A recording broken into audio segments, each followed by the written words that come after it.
सुप्रभात, नमस्कार। आप सभी का स्वागत है लेक्चर 4 में, जहां हम कन्वोल्यूशनल इनकोडर्स के बारे में और अत्यधिक जानकारी प्राप्त करेंगे।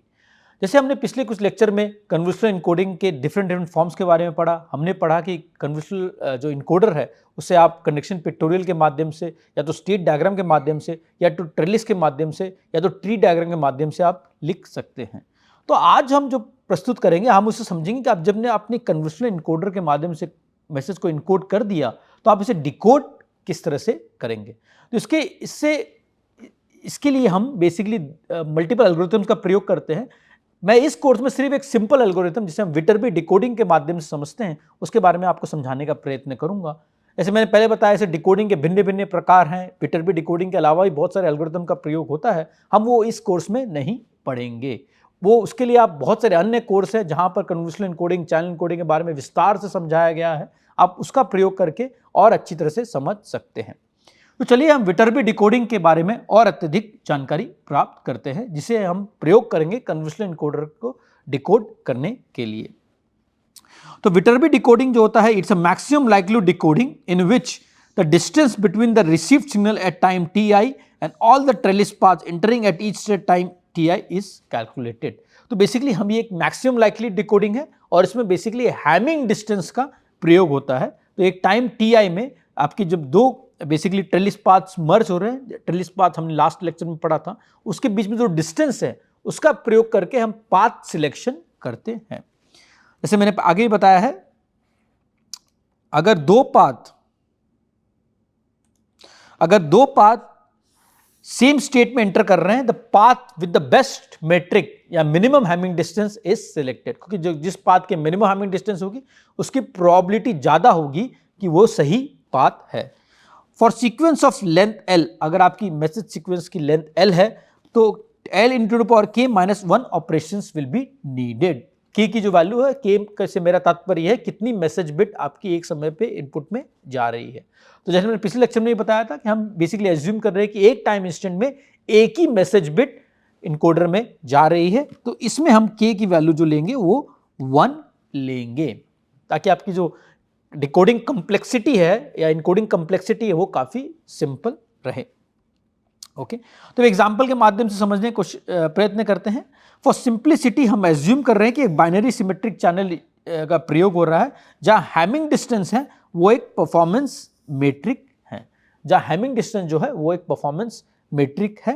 और हैमिंग डिस्टेंस हमने पढ़ा था कि जो हैमिंग डिस्टेंस जो होता है, डिफरेंट जो कोड वर्ड्स है, दो कोड वर्ड्स है, उसमें कितने डिफरेंसेस है, उससे हम बेसिकली हैमिंग डिस्टेंस के माध्यम से समझते हैं। ये हमने विस्तार में लीनियर ब्लॉक कोड्स में पढ़ा था।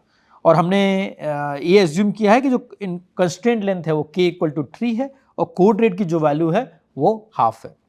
और हमने ये भी एज्यूम किया जो ट्रेलिस है वो एक डिकोडर को रिप्रेजेंट करता है। जो एक ट्रेलिस है वो डिकोडर को रिप्रेजेंट करता है।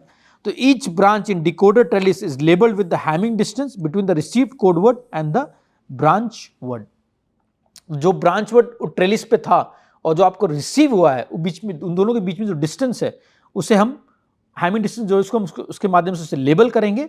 और अगर दो पाथ्स सेम स्टेट पे मर्ज हो रहे हैं, जो पाथ की मिनिमम हैमिंग डिस्टेंस है, हम सिर्फ उसे सिलेक्ट करेंगे। तो इसे विस्तार में हम एक एग्जाम्पल के माध्यम से समझेंगे। अभी सिर्फ मैं टर्मिनोलॉजीज का आपको बारे में समझा रहा हूं कि किस तरह से हम ट्रेलिस का प्रयोग करके एक विटरबी डिकोडिंग को समझेंगे। जो ट्रेलिस डायग्राम हमने लास्ट लेक्चर में भी पढ़ा था, और ट्रेलिस डायग्राम में हमने देखा था कि बेसिकली ये टाइम इंटरप्रिटेशन है स्टेट डायग्राम का। हर एक टाइम इंस्टेंट में आप जब इनपुट बिट 1 या 0 आती है, आप कौन से स्टेट पे मूव कर रहे हो और क्या आउटपुट जनरेट हो रही है, उसके माध्यम से हमने ट्रेलिस को लिखा था। अब विटरबी डिकोडिंग जो होता है वो ट्रेलिस डायग्राम के माध्यम से डिकोडिंग करता है। इसमें जब बेसिकली ये बताया गया कि दो पाथ्स एक ही नोड पे मर्ज हो रहे हैं, जैसे A, B, C, D किसी टाइम इंस्टेंट पे, तो हम वो पाथ सिलेक्ट करेंगे जिसकी हैमिंग डिस्टेंस कम होगी। तो ये बेसिकली हम आगे जाके इसको और विस्तार में समझने का प्रयत्न करेंगे। तो जैसे विटरबी डिकोडिंग एन एग्जाम्पल, जैसे ये पिक्टोरियल है, हमने पिक्टोरियल लास्ट लेक्चर में देखा था। हम स्टिल 2,1 कोड का प्रयोग करेंगे और इसका कनेक्शन पिक्टोरियल जो हमने देखा था वो G1,111 है और G2,101 है। और मैसेज बिट हम एज्यूम कर रहे हैं कि एक टाइम इंस्टेंट में एक ही मैसेज बिट आ रही है।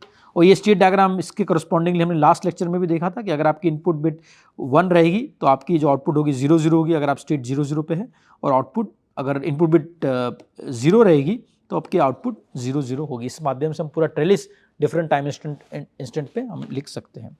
तो इनपुट 1 0 1 0 0 था, हमने ये भी देखा था कि ये आउटपुट आपको मिलेगा अगर ये इनपुट रहेगा फॉर दिस पिक्टोरियल या दिस ट्रेलिस डायग्राम।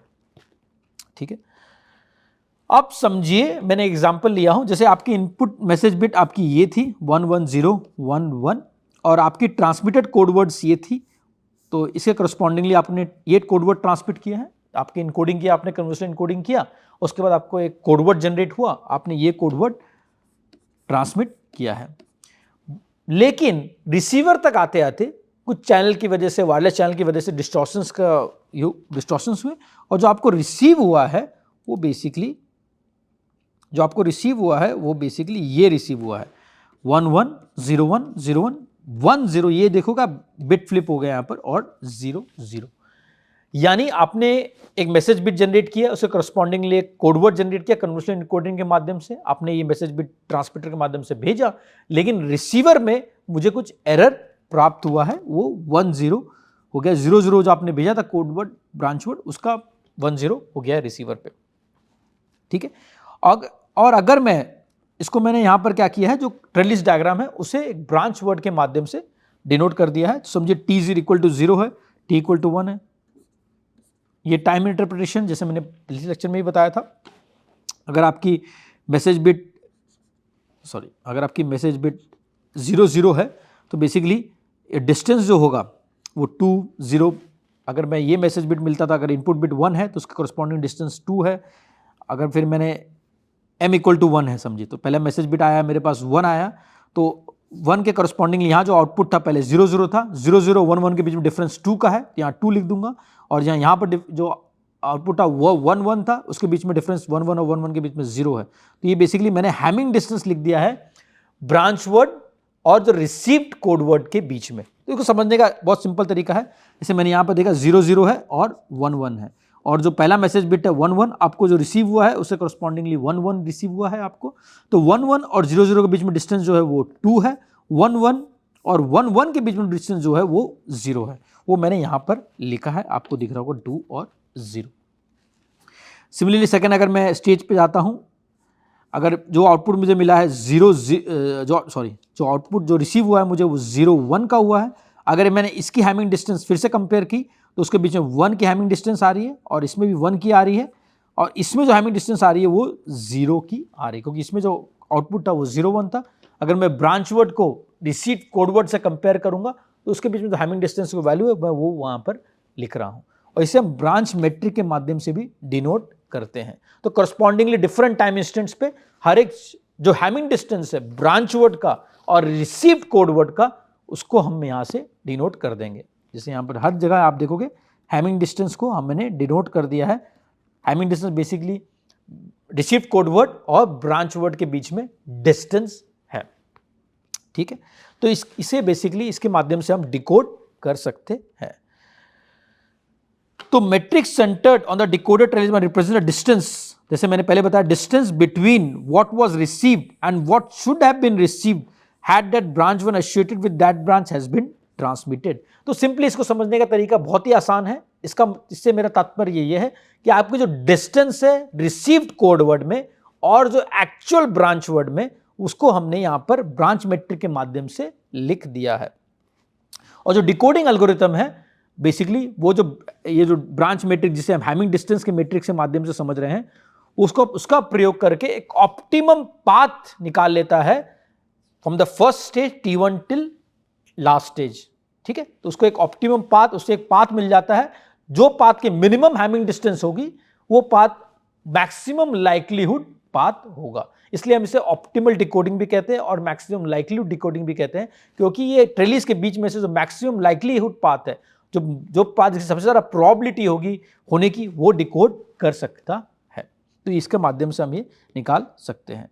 तो इनकोडेड ट्रेलिस है जो ट्रांसमीटर में है और रिसीवर के पास ऑलरेडी इंफॉर्मेशन है, और ये आपकी ब्रांच मैट्रिक। तो जैसे मैंने पहले भी समझाया है, मैं फिर से समझाने का प्रयत्न कर रहा हूं कि आपके इनकोडर में आपने ये ट्रेलिस आपके पास है, आपने स्टेट डायग्राम से निकाल लिया है, ट्रेलिस आपके पास ऑलरेडी है, आपको रिसीव हुई है 1 1, आपको बताता है इनकोडर में कि आप आइडियली आप अगर ये पाथ सिलेक्ट हो तो 0 0 मिलना चाहिए था, ये आपको मिला है 1 1, तो आपने डिस्टेंस निकाल लिया 2 है 0 0 1 1 के बीच में, और एक और है 1 1 क्योंकि आप स्टेज 0 पे थे, इसके बीच में इसके बीच में डिस्टेंस होती है वो 0 हो गई है। सिमिलरली यहाँ पर 0 0 है और इसमें गैप है, मिल रहा है आपको 0 1, इधरों के बीच में ब्रांच, ये ब्रांच कोड वर्ड है और ये है रिसीव कोड में डिस्टेंस आपकी 1 है। सिमिलरली इसके बीच में और इसके बीच में डिस्टेंस फिर से 1 है, और इसके बीच में 0 1 और 0 1 के बीच में डिस्टेंस 0 है। तो बेसिकली आप हैमिंग डिस्टेंस का प्रयोग कर रहे हो हर एक ब्रांच मैट्रिक को डिनोट करने के लिए। तो ये इसके माध्यम से हम एक ऑप्टिमम पाथ सिलेक्ट कर लेंगे t = 0 से t = 5 तक। तो वही दिख रहा है यहाँ पर, मैंने वही चीज आपको वापस से दर्शाने का प्रयत्न किया है।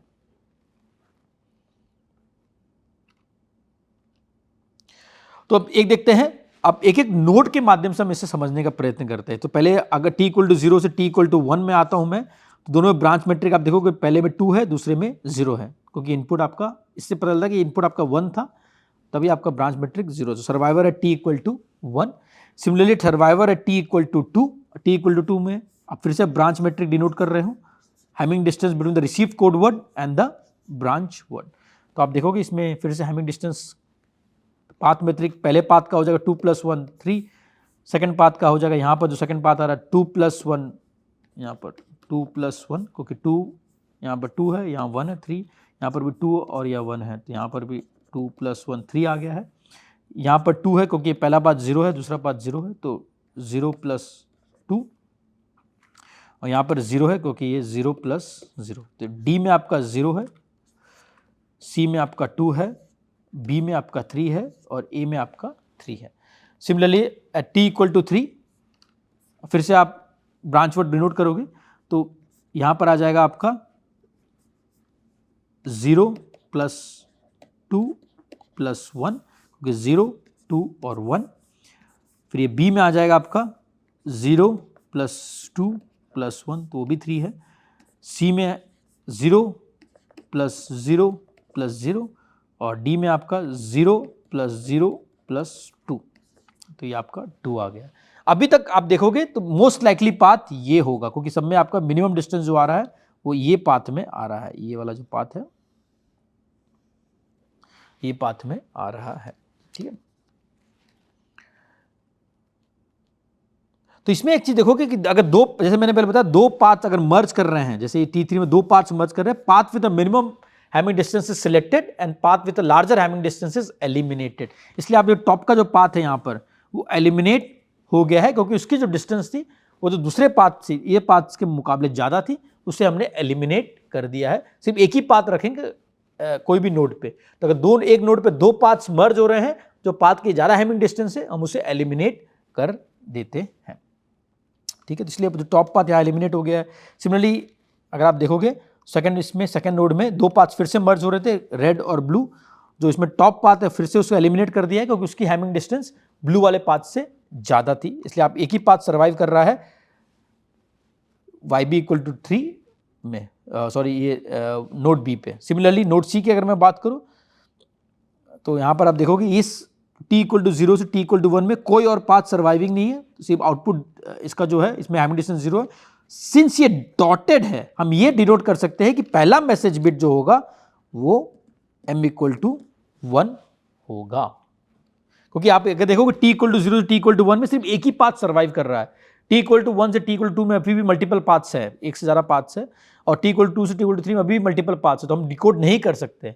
लेकिन t = 0 से t = 1 में सिर्फ एक ही पाथ सर्वाइव कर रहा है, हम ये आराम से डिकोड कर सकते क्योंकि एक ही पाथ है वहां पर, तो यानी ऑब्वियस सी बात है जो इनपुट बिट मैसेज बिट की वजह से जो पाथ जनरेट हुआ है वो 1 है, क्योंकि ये डॉटेड लाइन है। डॉटेड लाइन से मेरा तात्पर्य अगर आपको याद होगा तो मैंने बताया कि डॉटेड लाइन तभी हम डिनोट करते हैं कि जब मैसेज बिट 1 होता है, तो इसमें बेसिकली हम डिकोड कर सकते हैं output as a first decoded bit, यानी आपने पहला बिट जो डिकोड किया है वो 1 है, ठीक है। सिमिलरली अगर t = 4 की बात करें, फिर से दो पाथ्स मर्ज हो रहे हैं यहाँ पर, तो एक पाथ हम एलिमिनेट कर देंगे। सिमिलरली यहाँ पर भी दो पाथ्स मर्ज हो रहे हैं, हम एक पाथ एलिमिनेट कर देंगे। यहाँ पर भी दो पाथ्स मर्ज हो रहे हैं, हम एक पाथ एलिमिनेट कर देंगे, और यहाँ पर भी दो पाथ्स मर्ज हो रहे हैं, हम एक पाथ एलिमिनेट कर देंगे। तो जब एलिमिनेशन के बाद जो आपकी पाथ्स होती हैं, फिर से इसका मेट्रिक 1 है, 3 है, 2 है।